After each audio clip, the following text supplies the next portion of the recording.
Good morning class. Last लेक्चरला आपण इलेक्ट्रोकेमिस्ट्रीचं chapter start केलं होतं. ओके, काही इंट्रोडक्टरी पार्ट आपण त्याच्यामध्ये पाहिलं होतं. बराचसा पॉईंट डिलीट केलेला आहे, तर जस्ट इंट्रोडक्शन आपण त्याच्यामध्ये घेतलं होतं. लास्ट याच्यामध्ये इलेक्ट्रोकेमिस्ट्रीमध्ये रेडॉक्स रिॲक्शन घेतलं होतं आपण. Electrolyte, non electrolyte, conductance is the measure of ability of body to conduct electricity 1 upon R, where R is the resistance and electrical resistance is directly proportional to length and inversely proportional to the area of cross section. Okay, expression आपण काल conductivity is inversely proportional to the resistivity. हा point आपण last पाहिला होता. Molar कंडक्टिव्हिटीचा point आपण just start केलं होतं. So molar conductivity is the conductance of solution of electrolyte vary with their concentration. So that molar conductivity. Okay, molar conductivity last point आपण पाहिला होता. Molar conductivity. Okay, that was denoted by the lambda. Molar conductivity denoted by the lambda. So let's see what is the molar conductivity. So molar conductivity is the conductance due to all ion produced by 1 gram equivalent of electrolyte in a given solution. Okay, so here molar conductivity lambda is equal to K into V, where K is the conductivity and V is the volume of solution. If C is the concentration of solution in gram equivalent per liter, then V is equal to 1000 upon C. Okay, so volume आपण per liter मध्ये घेतो, therefore 1000 upon C is the concentration of solution. So lambda is equal to K into 1000 upon C. Okay, so याच्यामध्ये याचं SI unit जर पाहिलं आपण molar conductivity तर सीमेन मीटर स्क्वेअर पर मोल. ओके, सीमेन मीटर स्क्वेअर पर मोल. ओके, हा पॉईंट आपण लास्ट लेक्चरला relation between K and lambda, हा पॉईंट आपण लास्ट याच्यामध्ये पाहिलं होतं. ठीक आहे, आताच्या लेक्चरला आपल्याला पॉईंट पाहायचं आहे variation of conductivity the concentration. Let's see variation of conductivity with concentration. Now let's see variation of conductivity with concentration. Okay, concentration चा काय इफेक्ट होतो कंडक्टिव्हिटी वरती. So simply conductivity is the ability of solution to conduct electricity due to movement of ions. Ion जेवढे जास्त तेवढी conductivity जास्त, ion जितके कमी तितकी कंडक्टिव्हिटी कमी. ओके, सो आता कॉन्सन्ट्रेशनचं काय effect. Concentration amount of solute is all in a unit volume of a solvent, that is the concentration of the solution. Okay, so as the concentration increases what happened to the conductivity, as the concentration decreases what happened to the conductivity. So that is the variation of conductivity with the concentration. The conductivity depends upon a number of ions per unit volume. Okay, number of ions per unit volume. Okay, means as the number of ion increases, conductivity goes on increasing, and as the number of ions decreases, the conductivity goes on decreasing. Okay, so that conductivity is differ in case of strong electrolyte. Okay, first is a strong electrolyte. Strong electrolyte means that dissociate completely. Strong electrolyte means that dissociate completely. So number of ions per unit volume increases. Number of ions per unit volume increases. Okay, so therefore strong electrolyte increases with concentration. Okay, so conductivity increases with concentration. Second आहे याच्यामध्ये weak electrolyte. Okay, second आहे weak electrolyte.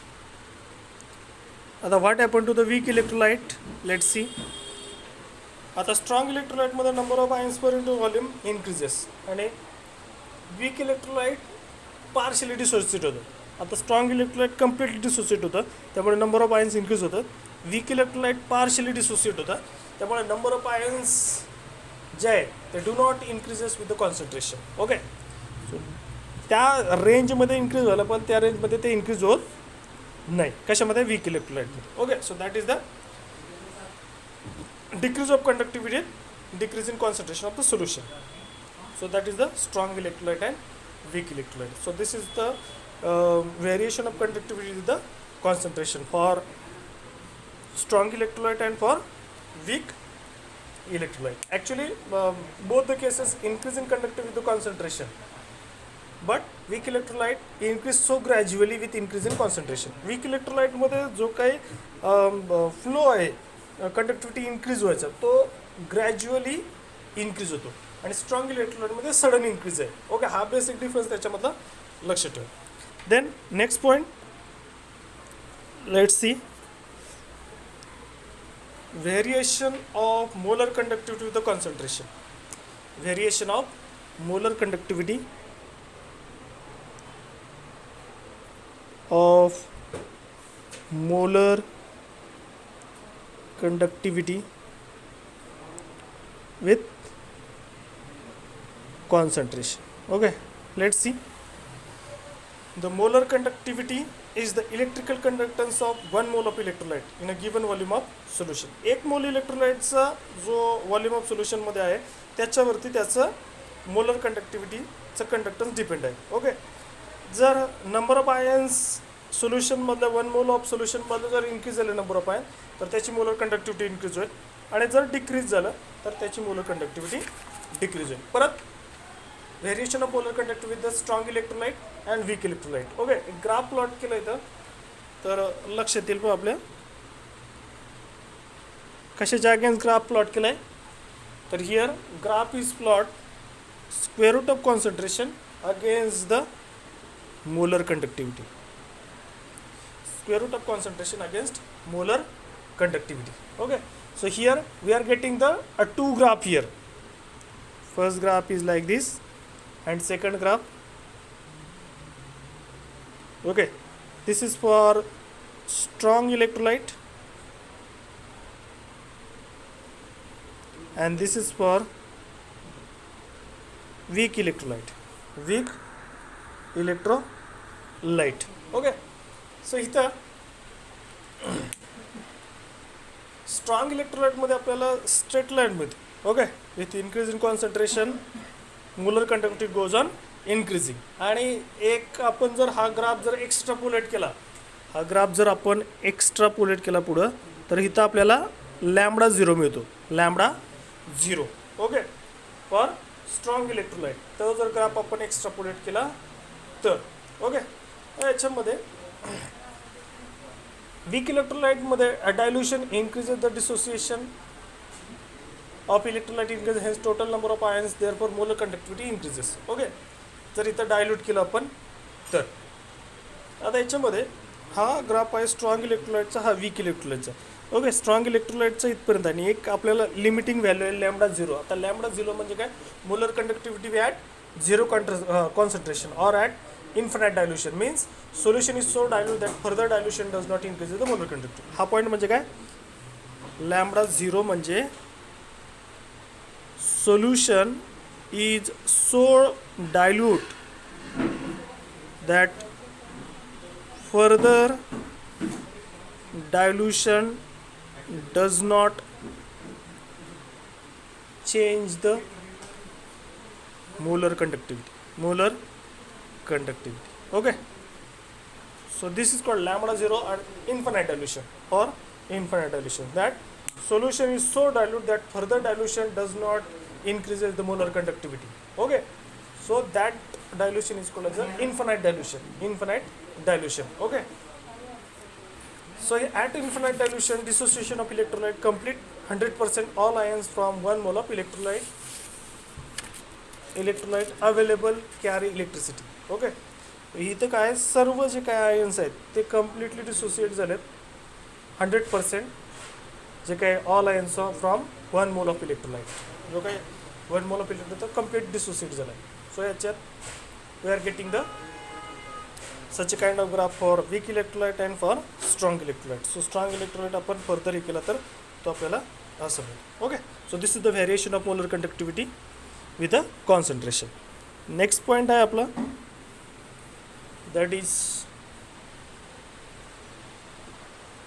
इथे एक graph आहे पहा, ह्याच्यामध्ये suppose अजून एक ग्राफ आपण प्लॉट करूया. This is dilution and this is molar conductivity. So we are getting the graph like this. Dilution increase केलं की मोलर कंडक्टिव्हिटी इन्क्रीज होते, पण एका सर्टन पॉईंटला ती व्हॅल्यू कशी राहते, स्टेडी राहते. ओके, हा जो पॉईंट आहे ना, this is called lambda zero. This is called lambda zero means this is the infinite dilution. This is called infinite dilution. That means at this dilution solution is so dilute that further dilution does not increases the molar conductivity. Okay, so it's a steady rato graph. That is called as a infinite dilution. That is called as a infinite dilution, lambda zero. Okay, so here next point, Kohlrausch law of independent ion migration. Okay, so let's see. Kohlrausch law. आता law depend आहे infinite dilution वरती. Okay, independent migration of ion, independent migration of ions. Kohlrausch law दिला आहे. Therefore that is called as a Kohlrausch law of independent migration of ion. Independent means they are not dependent on each other, and migration means they moving. That is called the migration of ions. आता ions कोणते, तर cations and anions. Generally ions दोन types आहेत, एक आहे cation, दुसरा ion आहे.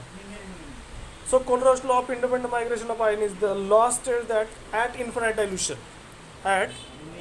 dilution, each ion migrates independently of its co-ion and make its own contribution to the total molar conductivity of electrolyte irrespective of nature of other ion with which it is associated.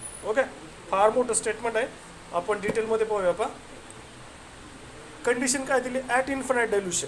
Okay, law state कशा कोणत्या कंडिशनला आहे, infinite dilution. आता infinite dilution म्हणजे काय, solution is so dilute that further dilution does not change the value of molar conductivity. That is called the infinite dilution, or we can say molar conductivity at zero concentration. That is called the lambda zero. At infinite each ion म्हणजे कोणता, cation and anion migrates independently, म्हणजे separately migrate होतात ते of its co-ion and make own contribution to the total molar conductivity. प्रत्येक जण काय करतो, त्याचं स्वतःचं कॉन्ट्रीब्युशन देतो मोलर कंडक्टिव्हिटी लॅम्बडाच्या व्हॅल्यूसाठी, irrespective of nature of other ion. Other आयनवरती त्याचा काही इफेक्ट होत नाही. For example, lambda zero is equal to lambda naught plus lambda naught minus. म्हणजे काय, पण लॅम्बडा नॉट म्हणजे infinite dilution and this is the sum of molar conductivity of cation and anion. This is the molar conductivity of cation and this is the molar conductivity of anion. So this is the Kohlrausch law of independent ion migration. Okay, पुढचा point आहे application of Kohlrausch law. Application of Kohlrausch law. पहिलं application आहे determination of infinite dilution for weak electrolyte. आता strong electrolyte complete dissociate होतो, त्याच्यामुळे problem नाही. पण weak इलेक्ट्रोलाइटचा problem काय, तो कम्प्लीट डिसोसिएट होत नाही, त्याच्यासाठी Kohlrausch law applicable आहे. So here, according to Kohlrausch law, molar conductivity of acetic acid or weak electrolyte can be calculated. Okay, so this is the variation of conductivity with concentration, variation of conductivity with the molar concentration, and variation of Kohlrausch law of independent migration of ions, and application of Kohlrausch law. Application of Kohlrausch law for weak electrolyte आपण त्याचं lambda नॉटची value calculate करू शकतो. ठीक आहे, पुढचं point आहे molar conductivity and degree of dissociation of weak electrolyte. Molar conductivity